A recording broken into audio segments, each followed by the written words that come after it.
Assalamualaikum.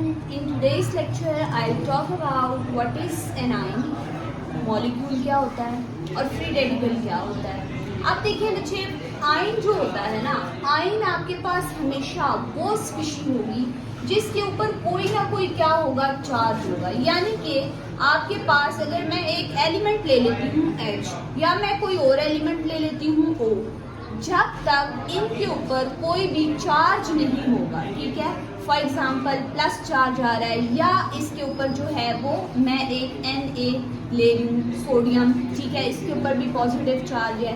इसी तरह मैंने एक क्लोरीन ले लिया, इसके ऊपर नेगेटिव चार्ज आ गया। तो अब जब ऐसी स्पीशीज जिनके ऊपर कोई चार्ज आ जाता है, और चार्ज हमेशा दो तरह का होता है, या तो वो पॉजिटिव होता है या फिर वो कौन सा होता है, नेगेटिव होता है। तो इस तरह के आपके पास जितनी भी स्पीशीज होती हैं उन्हें हम कहते हैं आयन। अब आ जाते हैं मॉलिक्यूल की तरफ, क्योंकि जब आपके पास ये स्पीशीज होती हैं, ठीक है, या ये जो एलिमेंट्स होते हैं ये आपस में क्या करते हैं, रिएक्ट करते हैं। तो ऑब्वियसली ये जब रिएक्ट करते हैं तो ये कोई ना कोई क्या बना देते हैं, आपस में बॉन्ड बना देते हैं। आप बॉन्ड के ऊपर हम फिर कभी बात करेंगे कि कितने टाइप्स के हमारे पास बॉन्ड होते हैं। फिलहाल आप मॉलिक्यूल को अंडरस्टैंड करें कि आपके पास ये जो आपके Na है, ठीक है, सोडियम, या आपके पास Cl है, क्लोरीन। अभी तो ये सिंगल है, तो ये हमारे पास आयन होगा या इसको हम एलिमेंट कहेंगे अगर इसके ऊपर चार्ज नहीं होगा। तो मॉलिक्यूल तब होगा जब ये दो या दो से ज़्यादा आपस में जुड़ जाएंगे।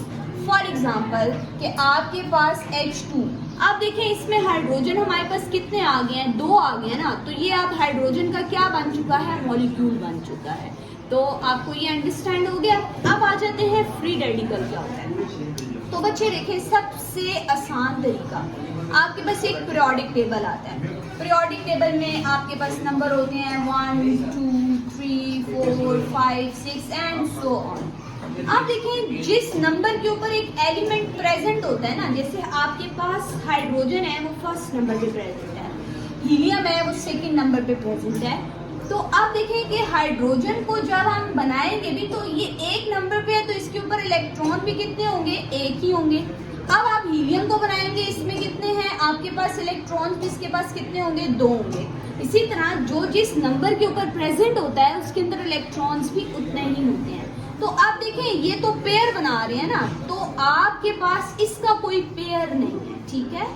तो ऐसे तमाम एलिमेंट्स जो कि ऑड नंबर के ऊपर आते हैं, ठीक है, उन सब को हम कहते हैं कि इनके पास एक एक जो है वो क्या होता है, फ्री रेडिकल होता है। तो is it clear to all of you? Thank you.